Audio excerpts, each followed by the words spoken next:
Obrigado, Deus, pela oportunidade de estar na sua presença. Obrigado pela tua palavra. Agora toca aos nossos corações e fala às nossas vidas também por meio de tua palavra, ó Deus. Ajuda e conforta os nossos corações também, sei com a vida das pessoas que ainda estão por chegar, para escutar também de tua palavra e abençoa as nossas vidas, no nome de Jesus. Amém. Então, obrigado.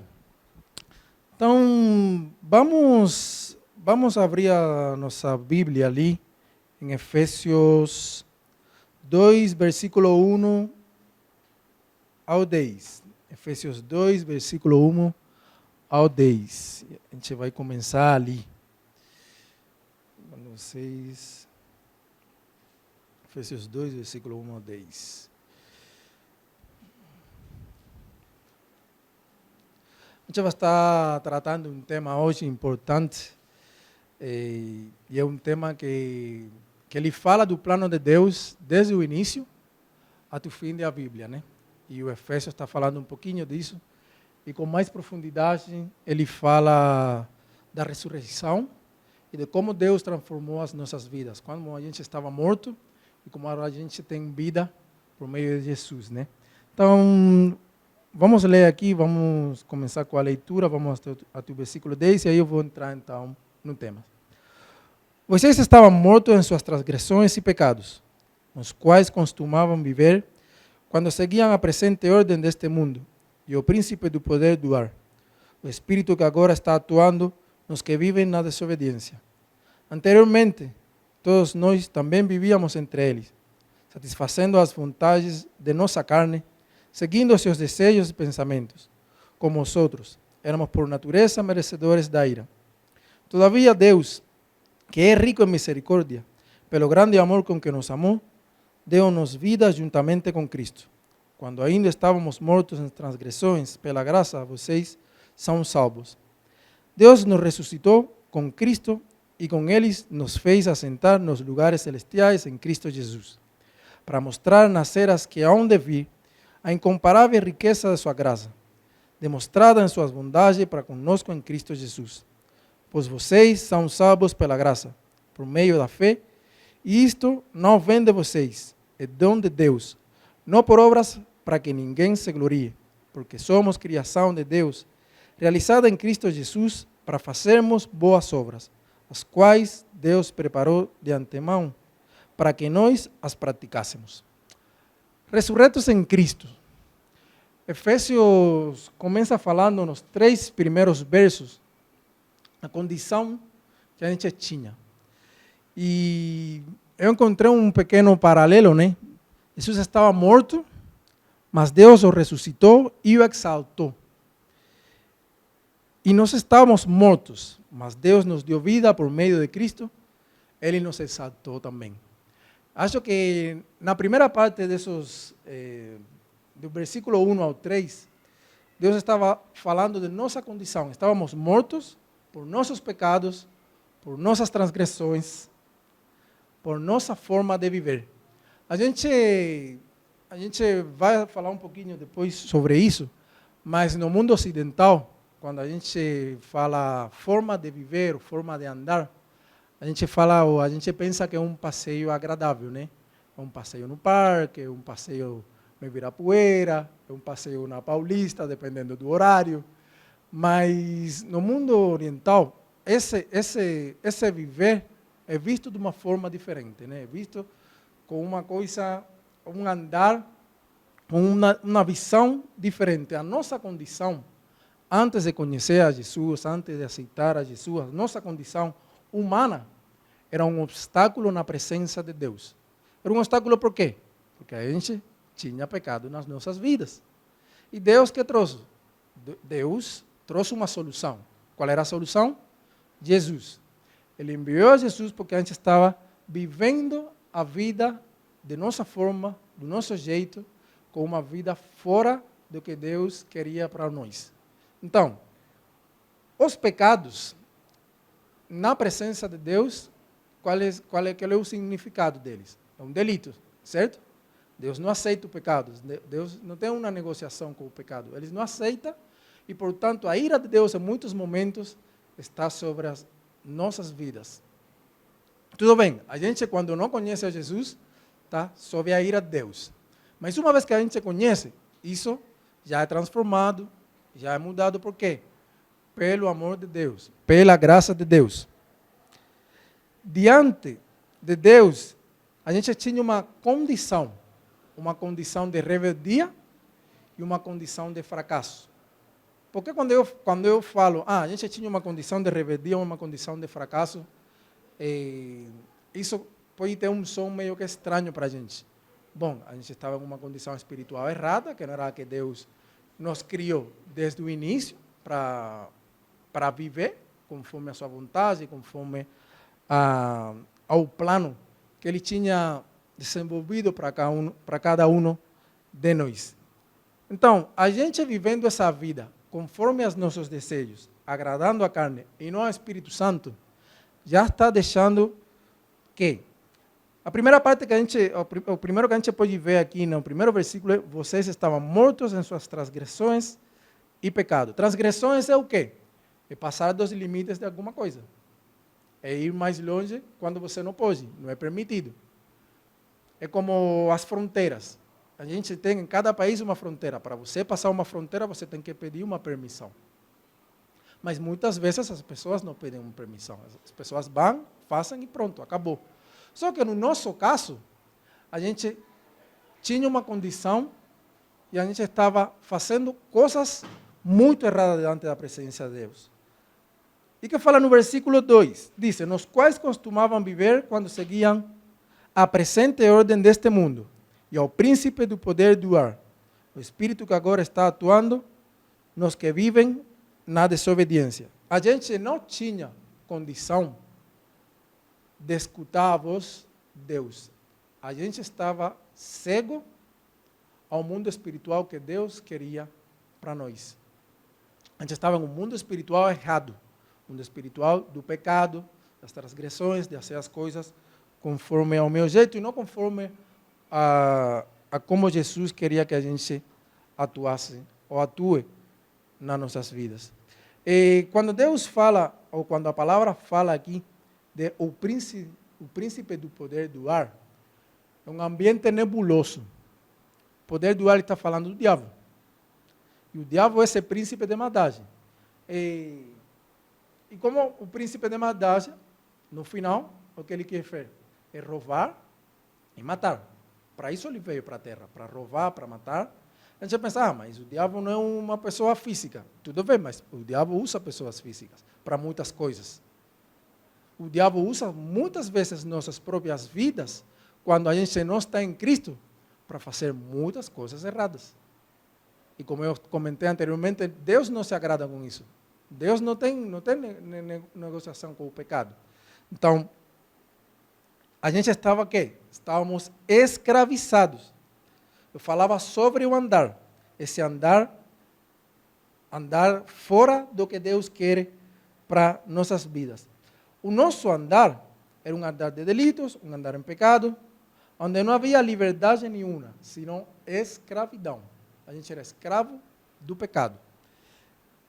3 coisas que são importantes entender e que controlavam as nossas vidas antes de conhecer a Jesus e que controlam as vidas das pessoas que ainda estão no mundo e que não conhecem de Jesus. Eu não falo que é engraçado, eu falo que talvez é irônico, porque todas as pessoas, absolutamente todas as pessoas, em algum momento, elas colocam na sua boca Deus. Já seja porque precisam de ajuda, ou um Deus te abençoe, ou vem com Deus. Eu não entendo muito porque as pessoas fazem, mas todas as pessoas, e sobretudo as pessoas quando não acreditam em Cristo, é difícil entender porque eles falam de Deus e eles não conhecem esse Deus. Mas a palavra de Deus fala que a criação conta a glória de Deus, né?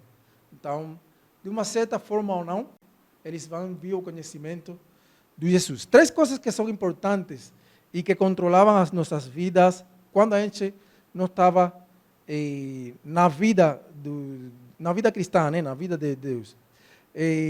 Primeiro, a nossa vida estava longe de Deus, o mundo, a carne e o diabo, né? Então, o mundo, a carne e o diabo. Quando a gente pensa, vocês nasceram, vocês desde que cresceram na igreja? Vocês cresceram na igreja? Então, é um pouquinho difícil imaginar talvez a vida fora da vida cristã, né? Mas geralmente a pessoa que está no mundo, ele vai viver e fazer as coisas do mundo. Eu vou beber, eu vou ter relações fora do matrimônio, eu vou enganar as pessoas, eu vou fazer muitas coisas erradas. Isso está ligado à nossa condição humana. A gente é carne. E eu não estou falando da questão, carne, a parte física, não estou falando da parte física, estou falando do nosso interior. Estou falando do que está dentro de nós. E com certeza, eu estava falando e comentei ahorita de como o diabo, que é esse príncipe de ar, ele se movimenta e aproveita que muitas pessoas, ou a grande maioria das pessoas, não conhecem de Deus, para ele usar essas pessoas como um instrumento para a maldade também. Essas três coisas estavam controlando as nossas vidas antes de conhecer o Jesus ou antes de aceitar a Jesus nas nossas vidas. O mundo, a carne e o diabo, né? Essas coisas dirigiam a nossa existência pré-cristã. O mundo ditando às pessoas o que tem que fazer e quando tem que fazer.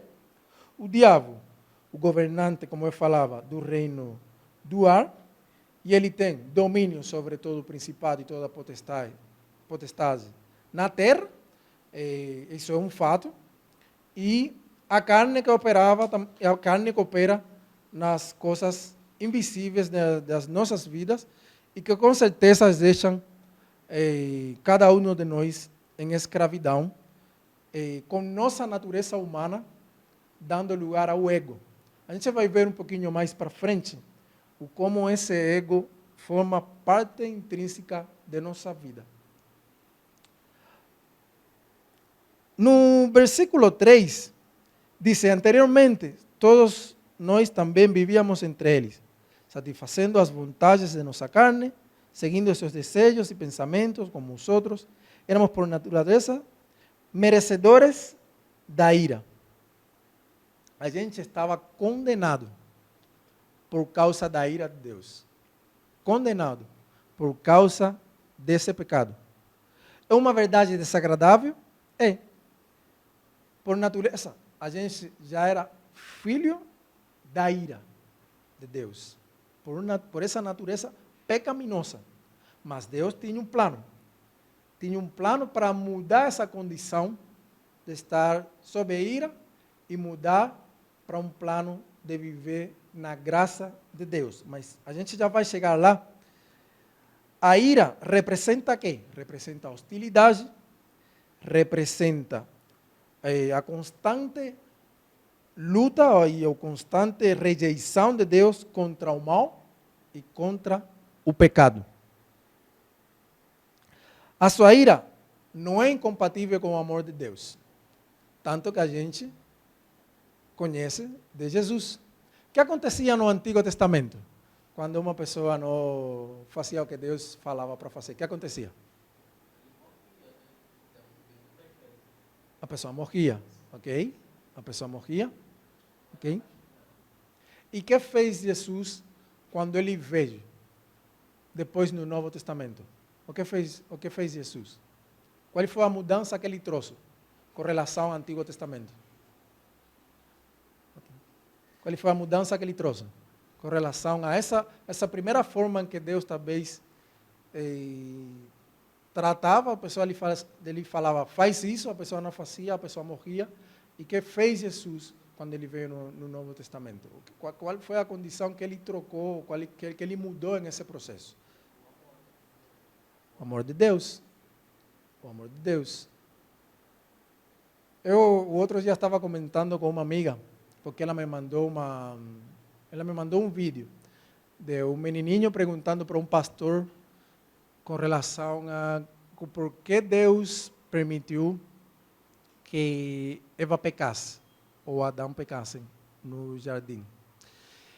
E ele falou de um jeito um pouco, talvez difícil para entender, de uma criança de 7 anos.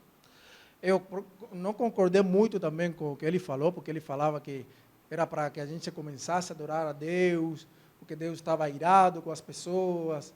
E eu acho que Deus não reage dessa forma.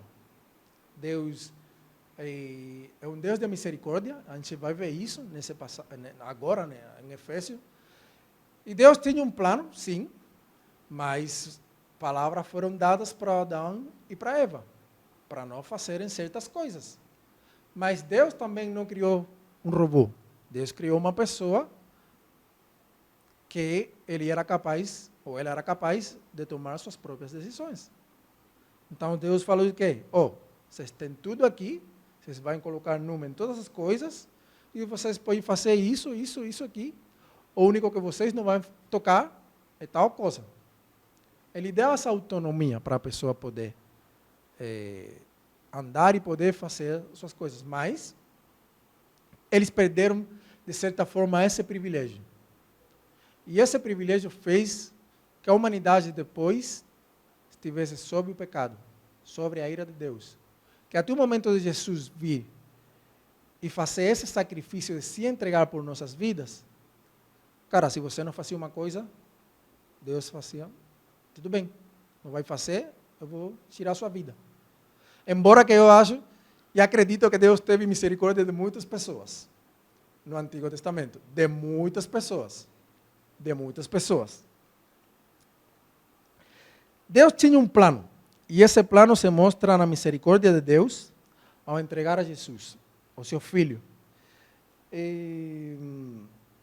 Diz no versículo 4, todavia Deus, que é rico em misericórdia, pelo grande amor com que nos amou, deu-nos vida juntamente com Cristo, quando ainda estávamos mortos em transgressões, pela graça, vocês são salvos. Então, esse é o plano de Deus. O que significa misericórdia para vocês? Qual é o significado da palavra misericórdia para vocês? Misericórdia. Oi? Não receber o que a gente merece. O castigo de Deus, ok? Muito bem. Muito bem. Alguma outra talvez significado de misericórdia? Para vocês? De não receber, a parte de não receber o que a gente merece? Eu quero que vocês vão na palavra em Romanos 9, 15 ao 16. E depois a gente vai voltar em Efésios 2, de 1 a 10. Se alguém pudesse ler ali, por favor.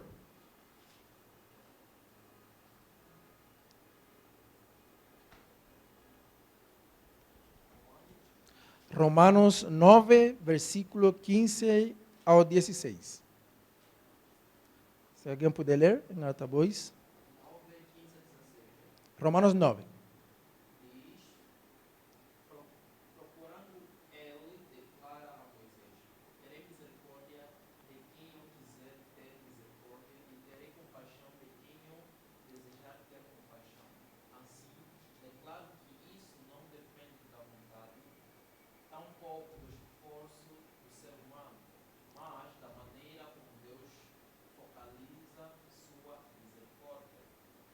Ok? Muito bem. Deus está falando o que daí? Está falando de sua misericórdia. Eu vou ter misericórdia daquele homem. Eu escolhi para ter misericórdia dessa pessoa. É muito bom saber que Deus tem perdão não só para as pessoas que já estão, ou que já estão dentro, não vou falar da igreja, mas para as pessoas que aceitaram Jesus como Salvador e Senhor. Mas Jesus também tem misericórdia para essas pessoas que ainda não aceitaram e que foram chamados para ser salvos também. É injusto? Não posso dizer. Porque... Oi? Exatamente, Deus não é imparcial. A palavra de Deus é para todas as pessoas. E assim como você tinha ou como Adão e Eva tinham uma opção no início de escolher de pecar ou não, comer do fruto ou não comer, que a gente fala que foi uma maçã, mas a gente não sabe verdadeiramente qual foi o fruto, né? E a gente hoje tem uma opção também. Se tu quiser aceitar Jesus, tudo bem. Se não quiser aceitar, tudo bem também. Deus deu essa liberdade. Mas o plano principal de Deus é que a gente tenha um encontro com Jesus, para que a gente possa conhecer dessas misericórdias. Jesus pagou um preço, e foi um preço bem caro. Pagou com sua vida, ele deu seu sangue, ele deu seu corpo. Jesus ama todas e cada uma das pessoas. Por isso da misericórdia. Favor imerecido. É uma coisa que a gente não merece, mas Deus decidiu dar para a gente. João 13,16. O que fala João 13,16? Não vou fazer vocês buscar, mas o que fala João 13,16? 13,16. Não conhece João 13,16? Caramba! O que fala João 13,16? É o primeiro versículo que todo mundo aprende na igreja. Ou quase todo mundo. 3. Porque Deus amou o mundo. Exatamente. A maneira em que Ele amou o mundo, Ele falou, vou entregar meu filho, vou dar meu filho para a humanidade, para expiar os pecados do mundo. Leana, você que tem filha e filho, você entregaria seus filhos para morrer por Ricardo, ou por a menina ali, ou por mim? Tem que ter força. É difícil. Você tem filho já? Ainda não. Você entregaria um filho quando você tivesse para morrer por mim? Que não, a duras penas me conhece. Quem é esse aqui aí do Chaves? Nem conheço, vou entregar nada. Ricardo, tu nem ia entregar. Tu tem irmãos? Tu entregaria teus irmãos para morrer por a gente? É difícil, hein? Mas Deus fez. Deus entregou seu filho para que a gente pudesse ter vida e vida em abundância. Deus deu vida em abundância enviando seu filho amado, nos amou incondicionalmente e ainda quando estávamos mortos por causa de nossos próprios pecados, a graça de Deus se manifestou. A graça de Deus significa vida. É isso. Se alguém te dá um presente, você tem que pagar algo para ela?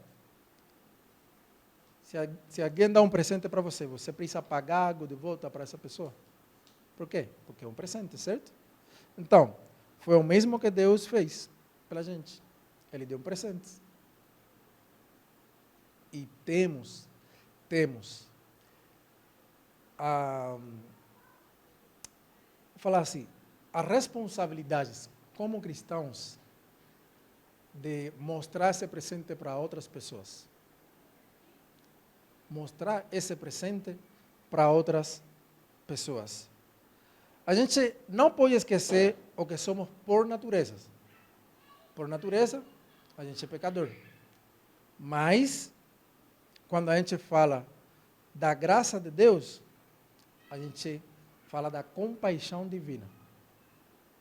Esse presente fala dessa natureza humana, porque ele não afasta, uma vez que tu aceita Jesus como Salvador, você aceitou Jesus, você não é mais pecador. Não, você é pecador simplesmente que agora você está com a graça de Deus na sua vida. E esse presente é importante para a vida de outras pessoas. Não só dentro da igreja, fora da igreja também. Mas o objetivo principal é que seja fora da igreja. E a gente sabe, e a gente conhece também, que eu não sei como seria a tradução para o português, vou tentar fazer de um outro jeito, mas dentro do rebanho das ovelhas do Senhor, tem muitas pessoas diferentes. Então, e Jesus fala disso na palavra. Tem algumas pessoas de um jeito, umas pessoas de outro jeito, mas todos têm vindo ao conhecimento de Cristo. Agora, você viver conforme ao que Deus fala e que é importante para as nossas vidas, aí é na sua relação pessoal com Deus, no seu conhecimento de Deus. O que Deus fez? Deus salvou-nos. Pela graça, sois salvos. A gente já falou da graça, presente, regalo de Deus. E quando a gente fala de salvos, aqui, versículo 5 diz, deu-nos vida juntamente com Cristo quando ainda estávamos mortos em transgressões. Pela graça vocês são salvos.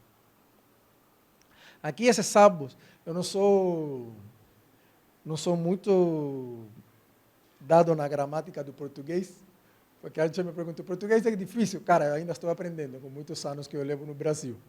Mas o fato de usar a palavra salvos aqui, é participo perfeito.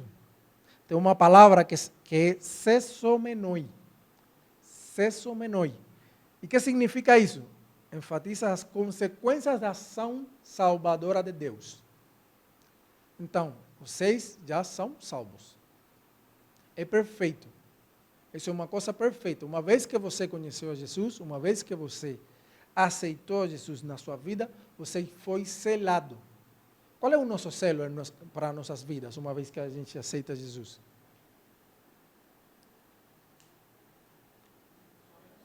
O Espírito Santo. O Espírito Santo. O Espírito Santo é o nosso selo. Exatamente. 3 eventos importantes nesse momento. Deus nos deu vida, Deus nos ressuscitou e Deus nos fez assentar nas regiões celestiais com Ele.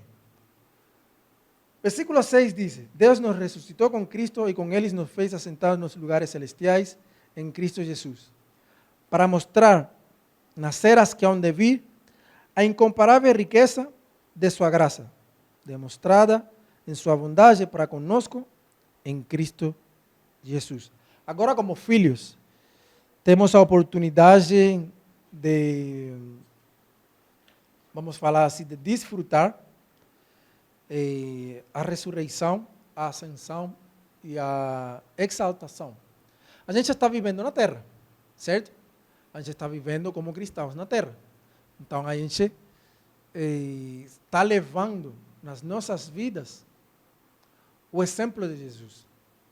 Mas a gente um dia vai estar na presença de Deus. A gente vai participar, a gente vai compartilhar das coisas que Deus já tem preparados para nós de antemão no reino dos céus.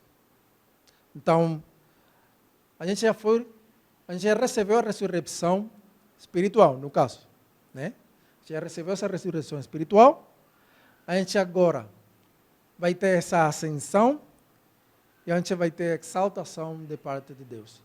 Eu penso em muitos momentos que a gente já recebeu um pouco dessa ascensão, quando a gente estava morto nos nossos pecados. A exaltação, eu acho que ainda falta um pouquinho, porque Deus fala de viver na humildade, né? Para poder não só ser o exemplo dele na terra, mas senão ser exaltados quando o tempo chegar, né?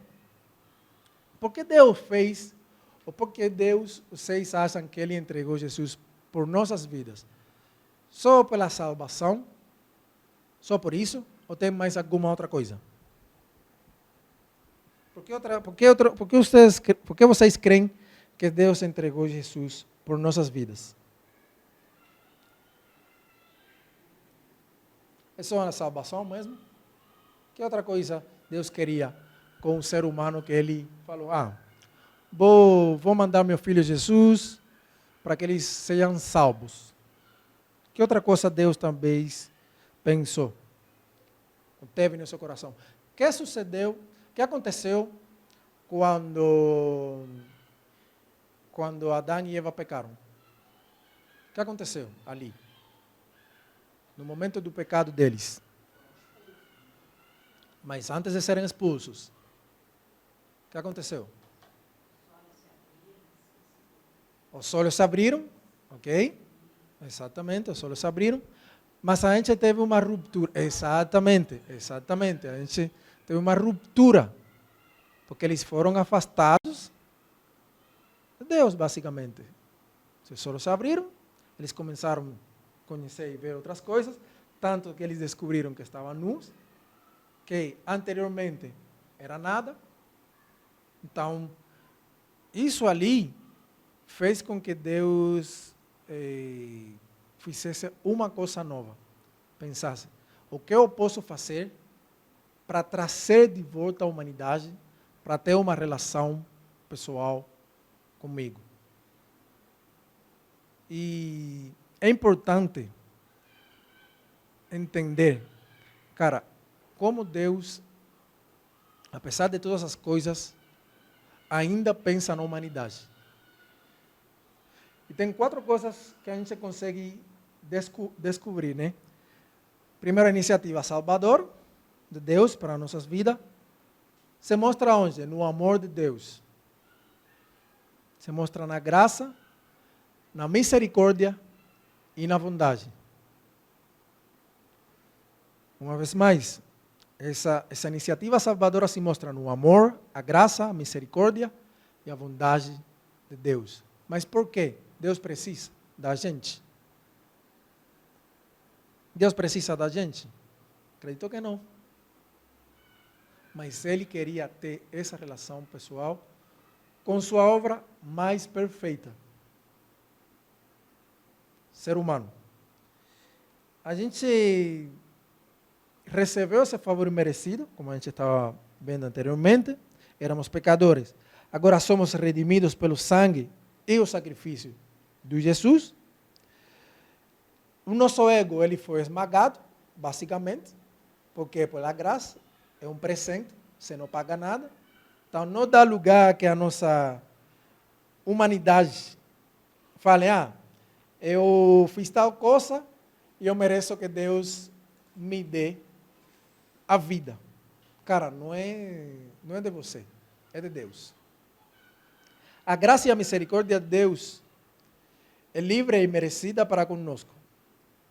É fé, é a confiança humilde com que nós a recebemos. Então, a fé ajuda a que a gente possa receber essa salvação. A fé ajuda a que a gente possa receber essa salvação. Vamos ali no Romanos 10, 17. Alguém ali pode ler, por favor, Romanos 10, 17.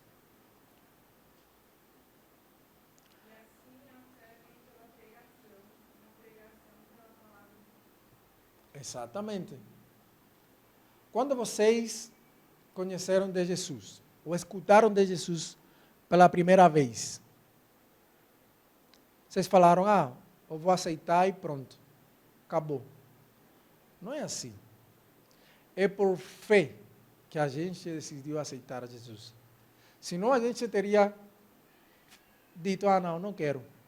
Eu não acredito nele, eu não acredito no que ele está fazendo. Por isso eu estava comentando no início. Você tem a oportunidade de escolher aceitar Jesus ou não. Mas o que faz você, do fato, aceitar Jesus é sua fé. Então, uma história muito engraçada. Quando eu era criança, aos 9 anos, foi a primeira vez que eu escutei do Evangelho. Minha mãe pregou o Evangelho para mim. E eu não esqueço as palavras que eu falei. Eu falei, eu não acredito nele.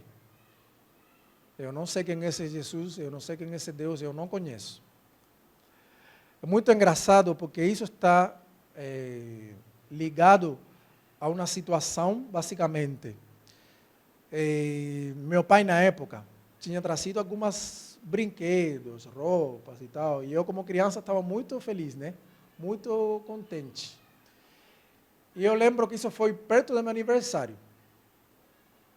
Nessa noite que minha mãe pregou do Evangelho, que eu falei, não acredito, eu não sei quem é esse Deus, eu não conheço. No outro dia, as minhas coisas sumiram todas.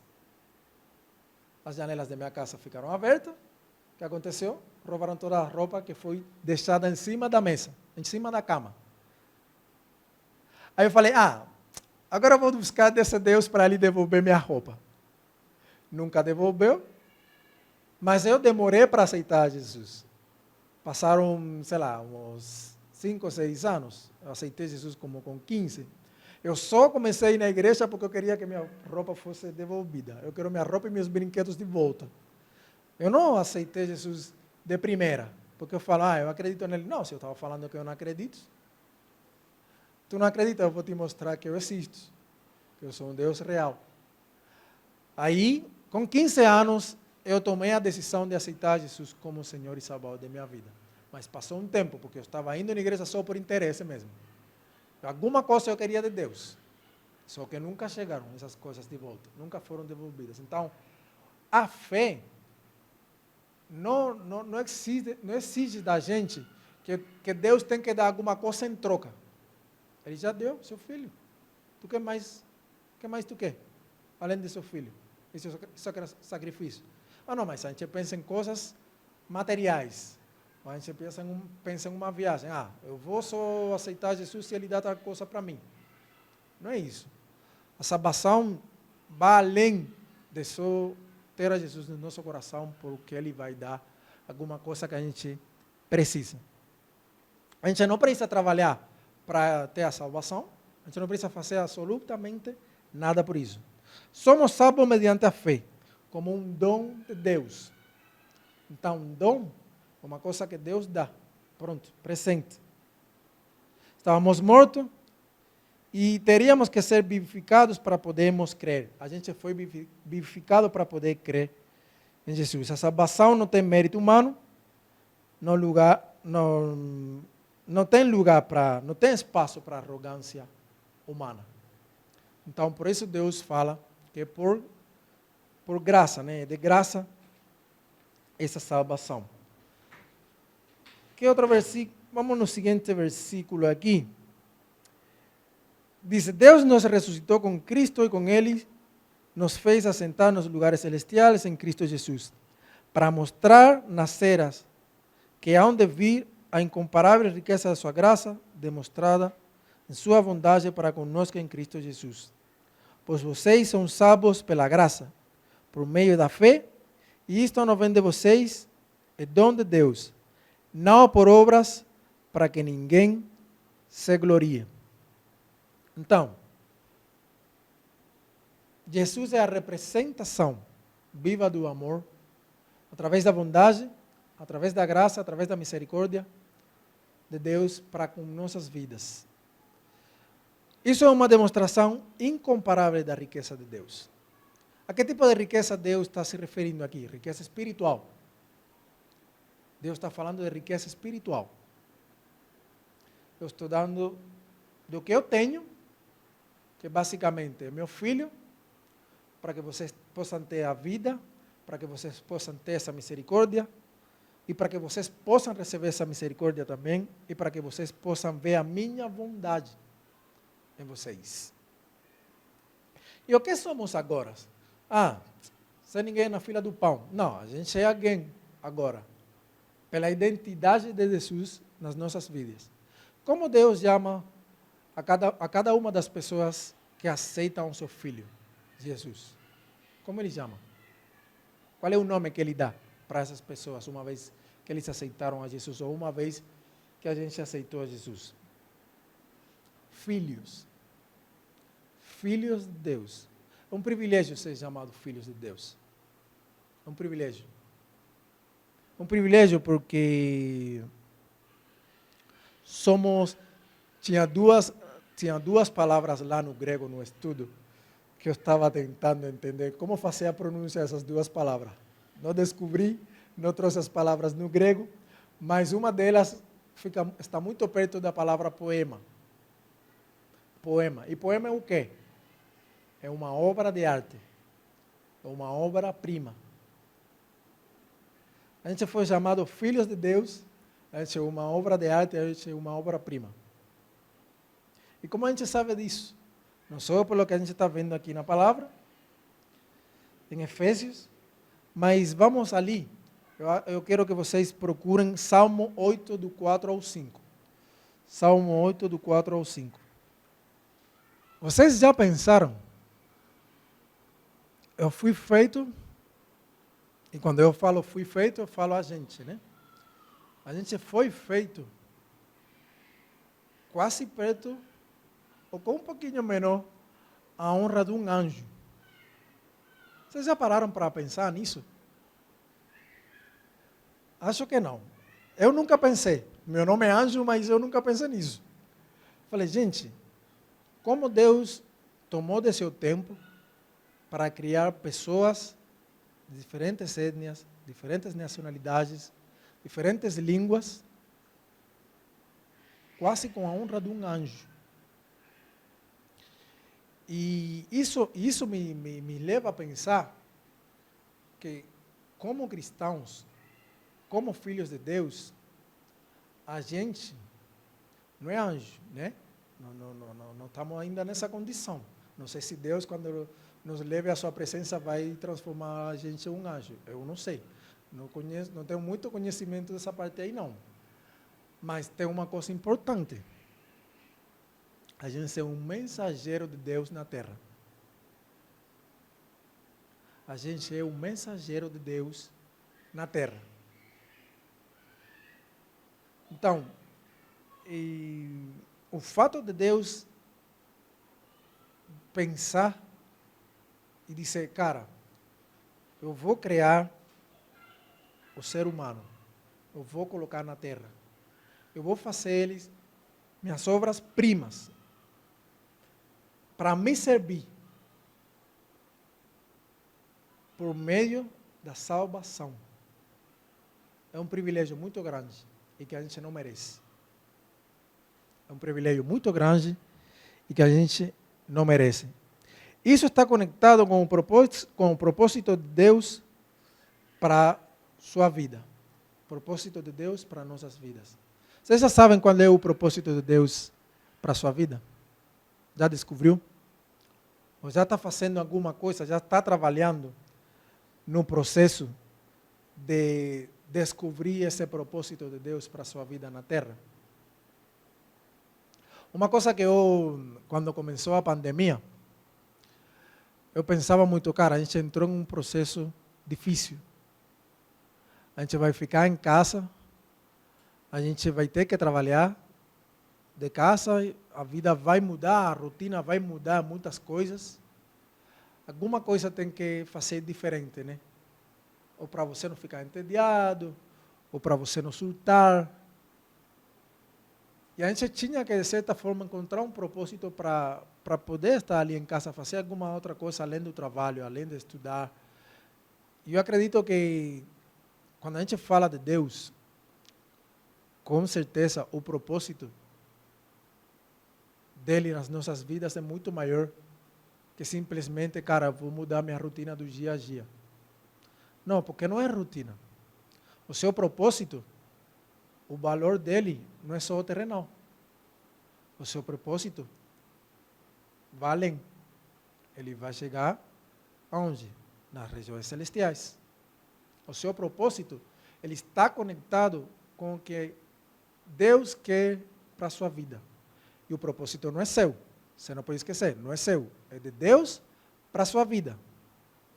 Mas você que tem que tomar essa decisão, cara, em que eu posso servir, ou como eu posso, de certa forma, levar esse presente de Deus, essa mensagem, essas obras boas que Deus preparou de antemão para mim, para outras pessoas. O servir forma parte desse propósito.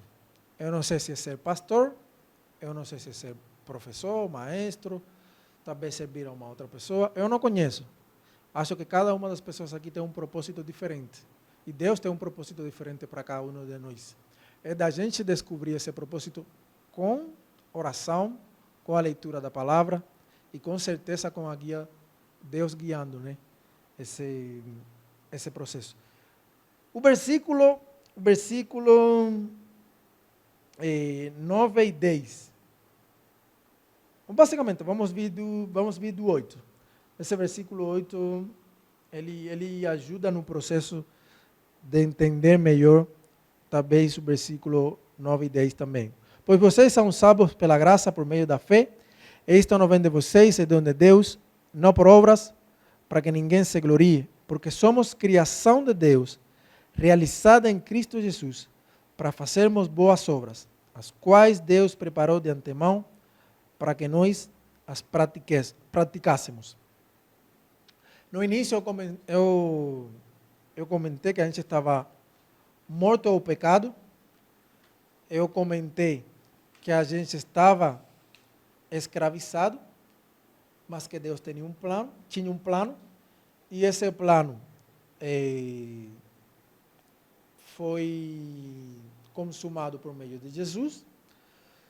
Esse plano tinha incluso ali o amor, a bondade, a misericórdia e a graça. A gente estava falando agora mesmo um pouquinho do propósito. E antigamente andávamos em delitos e pecados nos quais o diabo nos prendera. Mas agora andamos em boas obras. Agora andamos em boas obras. Então, vocês devem se perguntar, mas eu sei, quais são essas boas obras? Pode ser ensinar, pode ser pregar o evangelho, pode ser incluso ajudar uma pessoa. Muitas vezes, a gente, sem sequer falar do evangelho como tal, está ministrando às pessoas. Porque as pessoas, no nosso trabalho, na nossa escola, na nossa faculdade, no nosso conviver diário, veem que Jesus vive com nossa forma de ser. Mas o Deus que a gente tem, quer que a gente faça as coisas. Não porque pela obra eu vou ser salvo, porque eu já sou salvo por meio de Jesus.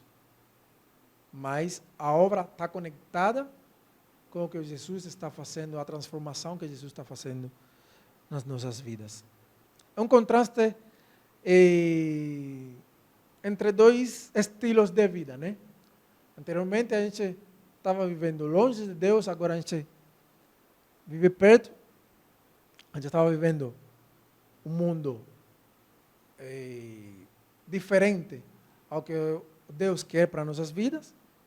A gente estava, num caso, ou na humanidade, né, num caso, que não conhece Jesus, estava vivendo, e que conheceu, estava vivendo o mundo do diabo, agora vive no mundo de Deus. Era um mundo de dois senhores. Então, quando Deus fala das obras aqui, Ele fala para pensar como a gente estava vivendo antes de Cristo e como a gente vive agora com Cristo. Então, nós fomos chamados para boas obras. O que poderia ter, por exemplo, ocasionado essa mudança nas nossas vidas? Só Jesus. Só Jesus fez essa mudança. Só Jesus transforma a vida das pessoas. Pela graça e pelo poder de Deus. O Deus é um Deus vivo, é o Deus da ressurreição, e Ele é um Deus da criação. Ao início, a palavra, o Gênesis, começa com o quê? Começa com a criação. Sim? Começa com a criação. Mas, quando a gente chega no Novo Testamento, é o tempo da ressurreição. É o tempo de levantar, porque aquela criação teve muitas transformações. Passaram por muitos processos, por muitas coisas. Era o início da humanidade. Era o início da relação com Deus. Foi quebrada com o pecado. As pessoas começaram a fazer as coisas que eles queriam fazer. Muitos estavam ou tinham um conhecimento de Deus, outros não tinham.